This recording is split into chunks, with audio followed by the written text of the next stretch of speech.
नमोऽस्तु रामाय सलक्ष्मणाय दिव्य च तस्यै जनकात्मजाय नमोऽस्तु रुद्रेन्द्रयमानिलभ्यो नमोऽस्तु चन्द्रार्कमद्विगणभ्यः तपस्ते जुवं दिव्यं सर्वत्र परमं शुभं प्रणमामि सदा भक्त्यां गुरुं पशुपतिं शिवम्। संपूर्ण करोड़ों ब्रह्मांड के संपूर्ण प्राणियों, स्त्री और पुरुष जो मेरे सीताराम जी के रूप में है, आप सभी को और सभी जीवात्माओं जड़ चेतन सब मेरे प्रभु के रूप में हैं। आप सबों के चरणों में मेरा प्रणाम है। और हम चलते हैं भगवान श्री राम की उस वाणी पर ध्यान देने। कहते हैं मंगल भवन मंगलारी उमा सहित जय जपत पुरारी, मंगल भवन मंगलारी उमा सहित जय जपत पुरारी। जो परलोक यहाँ सुख चहु, सुनि मम बचन हृदय दृढ़ गहूँ। सुलभ सुखद मार्ग यह भाई, भगति मोरी पुराण श्रुति गाई। यदि परलोक में और यहाँ दोनों जगह सुख चाहते हो तो मेरे वचन सुनकर उन्हें हृदय में दृढ़ता से पकड़ रखो। हे भाई, यह मेरी भक्ति का मार्ग सुलभ और सुखदायक है। पुराणों और वेदों ने इसे गाया है। भगवान अयोध्यावासी जो उनके बड़े प्रिय हैं उन्हीं को सुना रहे हैं। ज्ञान यगम प्रत्यहु अनेका, साधन कठिन न मन कहूँ टीका। करत कष्ट बहु पावई को,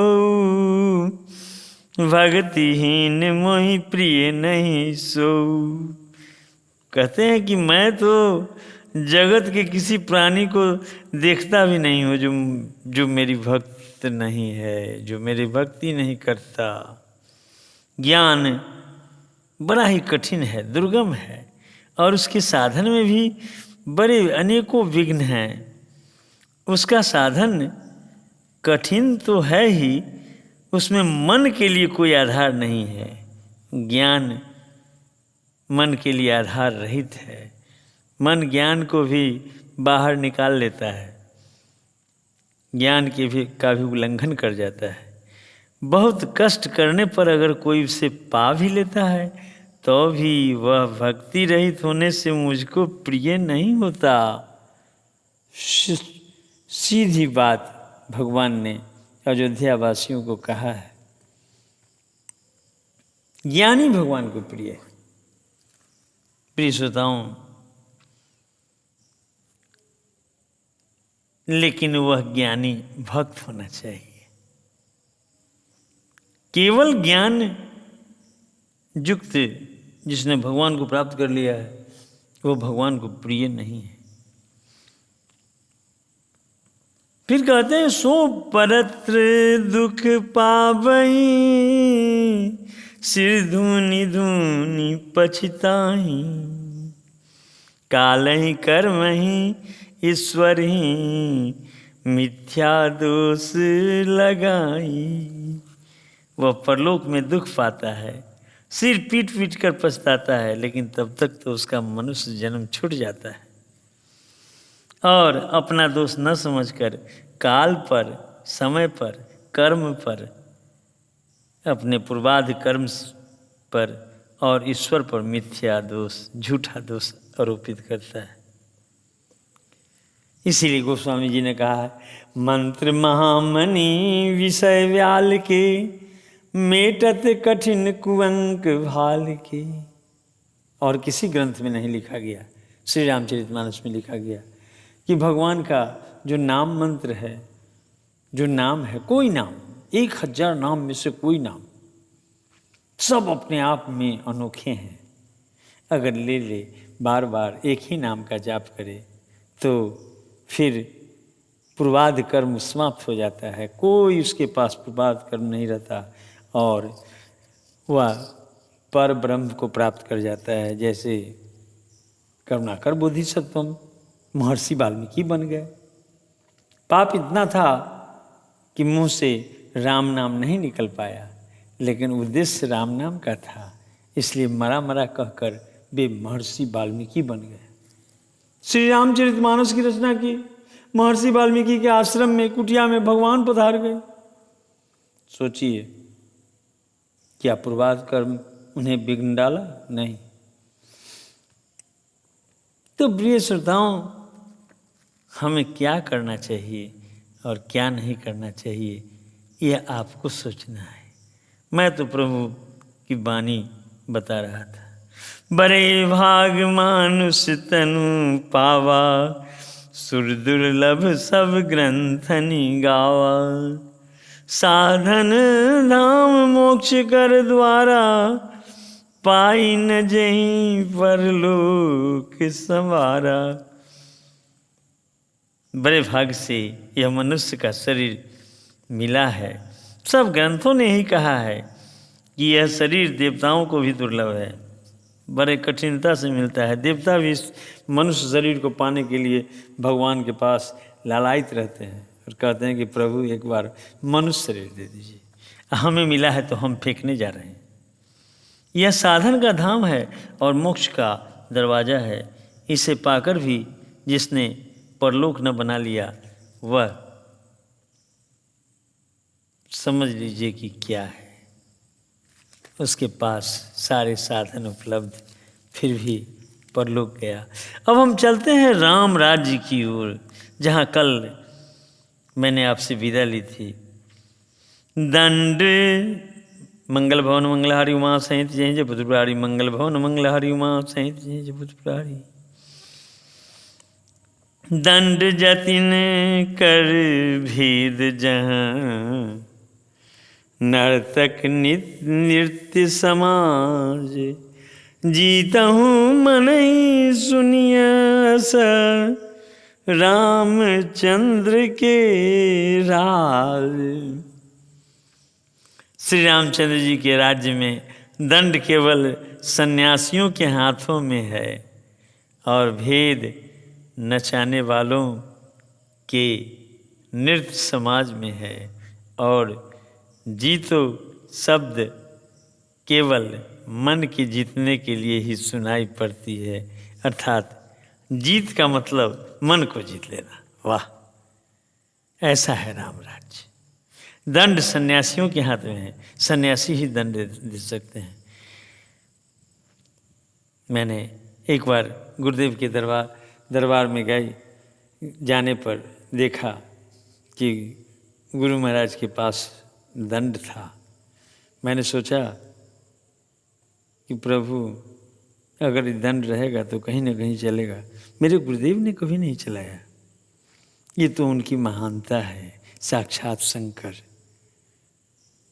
दंड मिला, लेकिन दंड को, क्योंकि राम राज्य में सन्यासियों के हाथ में दंड होता है।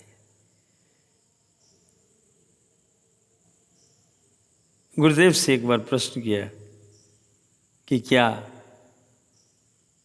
सन्यासी का वेश धारण कर लेने से भगवान मिलेंगे या प्रभु प्रसन्न होंगे? उन्होंने साफ, वहाँ तो मन की बात मन में रखिए और सामने जवाब मिलती थी। उन्होंने साफ कहा कि नहीं, अगर कोई फुल पैंट शर्ट पहनता है तो बहुत बड़ा साधु बन सकता है। कोई ज़रूरी नहीं है वस्त्र से ही कोई साधु बने, क्योंकि मन की बड़ी आवश्यकता है। राम राज्य ज्यों ही आएगा, वो ठीक उसी समय आपका मन आपके बस में हो जाएगा।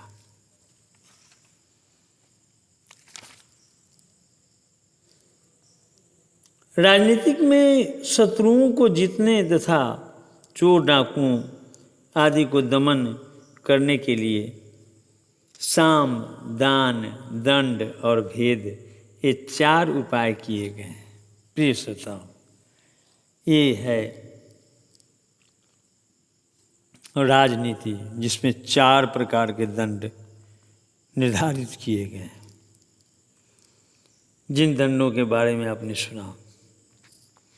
राम राज्य में कोई शत्रु है ही नहीं, इसलिए जीतो शब्द केवल मन के जीतने के लिए कहा गया है। कोई अपराध करता ही नहीं, इसलिए दंड किसी को नहीं होता। दंड केवल सन्यासियों के हाथ में रहने वाले दंड के लिए ही रह गया है तथा सभी अनुकूल होने के कारण भेद नीति की आवश्यकता ही नहीं रह गई। भेद शब्द केवल सुर ताल के भेद के लिए काम में आता है। ये है राम राज्य। अगर आपके घर में भी राम राज्य स्थापित हो जाएगी तो फिर घर का सारा वातावरण बदल जाएगा। बस इसके लिए भजन सुनिए, श्री रामचरितमानस का श्रवण कीजिए और वाचन कीजिए, बस फिर रामराज तो आना ही है। फूल ही फल ही सदा तरु कानन, रही एक संग गज पंचानन। खग मृग सहज बयरु बिसराई, सबहिन परस्पर प्रीति बढ़ाई। रामराज में वनों में वृक्ष सदा फूलते और फलते हैं। हाथी और सिंह वैर भूलकर एक साथ रहते हैं। पक्षी और पशु सभी ने स्वाभाविक वैर भुलाकर आपस में प्रेम बढ़ा लिया है। ये है रामराज्य। कूजही खग मृग नाना वृंदा, अभय चरहि वन करहि आनंदा। शीतल सुरभि पवन बह मंदा, गुंजत अलिलय चली मकरंदा। पक्षी कूजते मीठी बोली बोलते हैं। भांति भांति के पशुओं के समूह वन में निर्भय विचरते और आनंद करते हैं। शीतल मंद सुगंधित पवन सदा बहता रहता है। भौरे पुष्पों का रस लेकर चलते हुए गुंजार करते हैं। लता बिटप मांगे मधु चवही, मन भावतो धेनु पै श्रवही। शशि संपन्न सदा रह धरनी,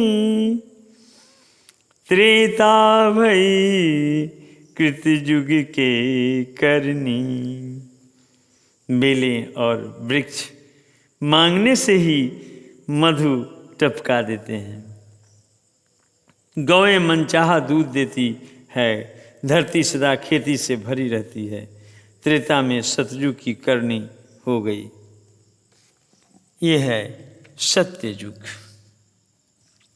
यानी सत्य का युग। प्रगट गिरन विविध मनि खानी, जगदात्मा भूप जग जानी। सरिता सकल बहहि बर बारी, शीतल अमल स्वाद सुखकारी। समस्त जगत की आत्मा भगवान को जगत का राजा जानकर पर्वतों ने अनेक प्रकार की मनियों की खाने प्रकट कर दी। सब नदियाँ श्रेष्ठ, शीतल, निर्मल और सुखप्रद स्वादिष्ट जल बहने लगी। सागर निज मर्यादा रही, डारही रत्न तटिन नर लहई। सरसिज संकुल सकल तरागा, अति प्रसन्न 10 दिशा विभागा। समुद्र अपनी मर्यादा में रहते हैं। वे लहरों के द्वारा किनारों पर रत्न डाल देते हैं। कोई ज़रूरी नहीं है कि रत्न निकालने का सागर में से। वे लहरों के द्वारा रत्न डाल देते हैं, जिन्हें मनुष्य पा लेते हैं, पा जाते हैं। सब तालाब कमलों से परिपूर्ण हैं। 10 दिशाओं के विभाग अर्थात सभी प्रदेश अत्यंत प्रसन्न हैं। मंगल भवन मंगलहारी उमा सहित जय जपत पुरारी, मंगल भवन मंगलहारी उमा सहित जय जपत पुरारी। विधु महीपुर मयूर खनी, रवि तप जेतन ही काज, मांगे वारिद देहि जल, रामचंद्र के राज। श्री रामचंद्र जी के राज में चंद्रमा अपनी अमृतमयी किरणों से पृथ्वी को पूर्ण कर देते हैं। सूर्य उतना ही तपते हैं जितने की आवश्यकता होती है, कभी टेम्परेचर बढ़ाने की बात नहीं होती। और मेघ मांगने से जब जहाँ जितना चाहिए उतना ही जल देते हैं। मंगल भवन मंगलहारी उमा सहित जय जपत पुरारी, मंगल भवन मंगलहारी उमा सहित जय जपत पुरारी। कोटिन वाजी मेघ प्रभु किन्हे, दान अनेक द्विजन कर दिन्हे, श्रुति पथ पालक धर्म धुरंधर, गुणातीत अरुभोग पुरंदर। प्रभु श्री रामचंद्र जी ने करोड़ों अश्वमेघ यज्ञ किए और ब्राह्मणों को अनेकों दान दिए। श्री रामचंद्र जी वेद मार्ग के पालने वाले, धर्म की धुरी को धारण करने वाले, प्रकृति जन्य सत्व रज और तम तीनों गुणों से अतीत और भोगों ऐश्वर्य में इंद्र के समान। प्रति अनुकूल सदा रह सीता, शोभा खानी सुशील विनीता, जानती कृपा सिंधु प्रभुताई, सेवती चरण कमल मन लाई। शोभा की खान सुशील और विनम्र सीता जी सदा पति के अनुकूल रहती हैं। वे कृपा सागर श्री रामचंद्र जी की प्रभुता महिमा को जानती हैं और मन लगाकर उनके चरण कमलों की सेवा करती हैं। यद्यपि गृह सेवक सेवकिनी, विपुल सदा सेवा विधि गुनी, निज कर गृह परिचर्चा करई, रामचंद्र आय सुअनुसरई। देखिए, यद्यपि घर में बहुत से अपार दास और दासियां हैं और वे सभी सेवा की विधि में कुशल हैं, तथापि स्वामी की सेवा का महत्व जानती हैं श्री सीता जी। घर की सब सेवा अपने ही हाथों से करती हैं और श्री रामचंद्र जी की आज्ञा का अनुसरण करती हैं। प्रिय श्रोताओं, मैं ले चलता हूँ आपको जनकपुरी, जहाँ राजा जनक को एक बार अपने विदेह होने का यानी देह की नहीं शुद्धि होने का अभिमान हो गया। भगवान तो अभिमान को बर्दाश्त नहीं करते, तनिक भी नहीं। बस फिर क्या था, राजा जनक एक यज्ञ करा रहे थे और उस यज्ञ में अपने स्वयं आसन पर बैठे, ब्राह्मणों द्वारा आहुति चल रही थी, यज्ञ प्रक्रिया चल रही थी। अचानक जगदम्बा सीता, क्योंकि जगदम्बा तो वही हैं, अचानक नग्न अवस्था में जग मंडप में प्रवेश कर गई। फिर क्या था, राजा जनक अपने आसन से उठे और कहे, गुस्ताख लड़की, कौन है तू जो मेरे जग मंडप में नग्न अवस्था में प्रवेश कर गई है? अट्टहास करने लगी जगदम्बा। कही, हे राजा जनक, सुना था कि तुम विदेह हो, तुम्हें देह की शुद्धि नहीं है, तो फिर मेरे नग्नता को कैसे देख लिया? राजा जनक शर्मिंदा हो गए। प्रिय श्रोताओं, भगवान किसी को नहीं छोड़ते। जिसको भी घमंड होता, जहां अभिमान हुआ, बस इसलिए अभिमान नहीं करना चाहिए। कबीरदास जी ने भी एक लाइन लिखी है, कबीरा गर्व न कीजिए, कबहु न हंसिए कोई, का जाने संसार में काहू किसी का होए। कबीर लिखते हैं कि गर्व नहीं करना चाहिए, घमंड नहीं करना चाहिए, क्योंकि ये संसार अजीब व गरीब है। और कभी किसी पर हंसना नहीं चाहिए, क्योंकि परिस्थिति के अनुसार कभी व्यक्ति खराब परिस्थिति में है, कभी अच्छा परिस्थिति में। यह तो काल का चक्र है। इसलिए साक्षात सीताराम पर हंसने की क्या जरूरत है? जगत में सारे तो वही है। आपने राम राज्य के बारे में देखा कि राम राज्य में सातों समुद्र को लेकर पूरी पृथ्वी में एक राजा, भगवान श्री राम। सोचिए, इस ब्रह्मांड का एक राजा। गोस्वामी जी लिख रहे हैं भगवान शंकर की प्रेरणा से, यद्यपि गृह सेवक सेवकनी, और वही सीता आज प्रभु के घर में सेवक सेवकिनी होने के बावजूद भी घर का सारा काम करती है। आपको यह आश्चर्य नहीं होगा सुनकर कि ऐसी ही घटना मैंने एक बार कथा के संदर्भ में बख्त के सिकंदर के बारे में कहा था, जिसने पारसमणि को मस्तक में लिए हुए अपने दफन करने की बात कही थी, और कही कि अगर इस पारसमणि का मैंने उपयोग कर दिया तो पूरा यूनान पूरे विश्व के सामने भिखारी रहेगा। इसलिए प्रिय श्रोताओं, कभी गर्व नहीं। और लेने में तो कबीर दास की तरह होना चाहिए, क्योंकि कबीर को बाबा नरहरि दास के दो शिष्य, एक गोस्वामी तुलसीदास जी सगुण ब्रह्म के उपासक, और दूसरा कबीरदास जी निर्गुण ब्रह्म के उपासक। सगुण ब्रह्म के उपासक ब्राह्मण कुल से उत्पन्न हुए, तो गोस्वामी तुलसीदास जी को दीक्षा दे दी बाबा नरहरि दास ने।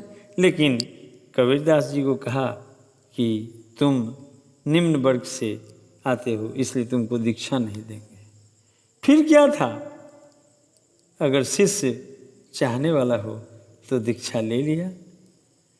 गुरु के न चाहते हुए भी जहाँ से कबीरदास जी रोज गंगा स्नान के लिए जाते थे, उसी गंगा जी के घाट तीर पर जाकर सीढ़ी पर वे जाकर सो गए।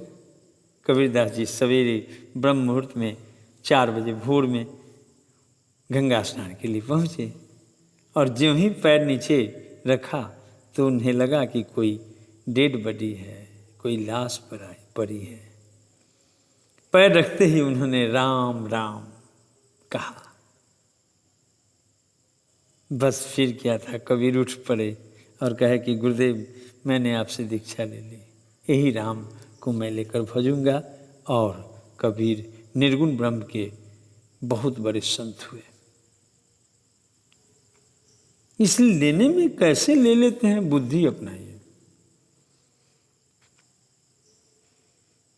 जेहि विधि कृपा सिंधु सुख मानै, सोई कर श्री सेवा विधि जानै।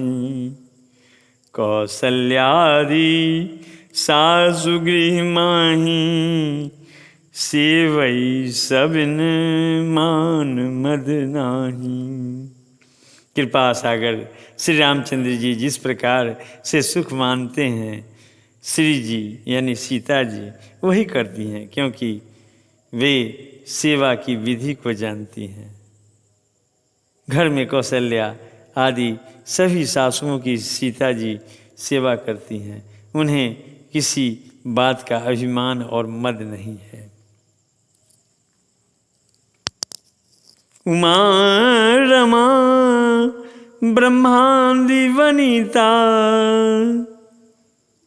उमा रमा ब्रह्मांडी वंदिता, जगदम्बा संतत मनिनिता।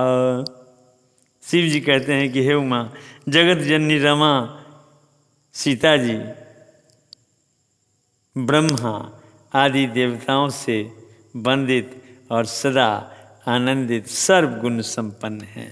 प्रिय श्रोताओं, फिर मैं जनकपुरी चलता हूँ। संसार में एक ही स्त्री को देखा गया जिन्होंने बारातियों की सेवा शुश्रूषा की। जब अयोध्या से बाराती पहुंच गए जनकपुरी, तो जनकपुरी में बारातियों की सेवा शुश्रूषा के लिए राजा जनक ने भी कोई कमी नहीं छोड़ी थी। लेकिन राजा जनक जी ने देखा कि मैंने जितना किया है उससे ज़्यादा हमारे बारातियों की सेवा शुश्रूषा हो रही है। हर एक व्यक्ति के पास नाई खड़ा है, हर एक व्यक्ति के पास कपड़ा धोने वाले खड़े हैं, हर एक व्यक्ति के पास 56 प्रकार का व्यंजन लिए हुए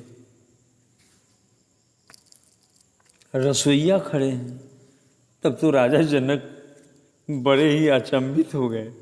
उन्होंने कहा कि मेरे साम्राज्य से तो इतना कुछ नहीं हुआ है, मैंने इतना आदेश भी नहीं दिया है, आखिर इतनी सेवा शुश्रूषा कौन कर रहा है। ध्यान लगाया तो देखा कि सीता माता ने सारी सिद्धियों को भेज रखी थी बारातियों की सेवा शुश्रूषा के लिए।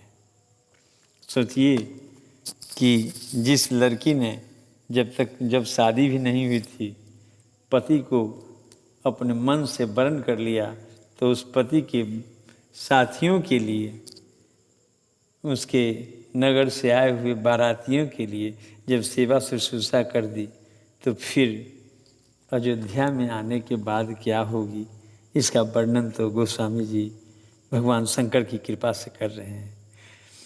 मंगल भवन मंगलहारी उमा सहित जय जय पुत्रहारी, मंगल भवन मंगलहारी उमा सहित जय जय पुत्रहारी। जासु कृपा कटाक्षु सुर, चाहत चितव न सोई, राम पदार बिंद रति, करति शुभा वहीं खोई। देवता जिनका कृपा कटाक्ष चाहते हैं परंतु वे उनकी ओर देखती भी नहीं, वे ही लक्ष्मी जी जानकी जी अपने महामहिम स्वभाव को छोड़कर श्री रामचंद्र जी के चरणाबिंद में प्रीति करती हैं। मंगल भवन मंगलहारी माँ सहित जय जय पुत्रहारी, मंगल भवन मंगलहारी माँ सहित जय जय पुत्रहारी। प्रिय श्रोताओं, हम आपके जीवन की मंगल कामना करते हैं और आपका परिवार सुखी रहे, ताकि आपके इस सुख में श्री रामचरितमानस का श्रवण पठन पाठन होता रहे और आप लाभान्वित हों। इसी कामना के साथ मैं तो कुछ दे नहीं सकता, भगवान से प्रार्थना कर सकता हूँ, क्योंकि भक्त के पास कुछ नहीं रहता है, शून्य जीरो। वह अपना सर्वस्व भगवान को दे दिया करता है, प्रभु सब कुछ अर्पण कर देता है। इसलिए मैं आशा करता हूँ कि सीताराम आपकी रक्षा जरूर करेंगे। जय सिया राम।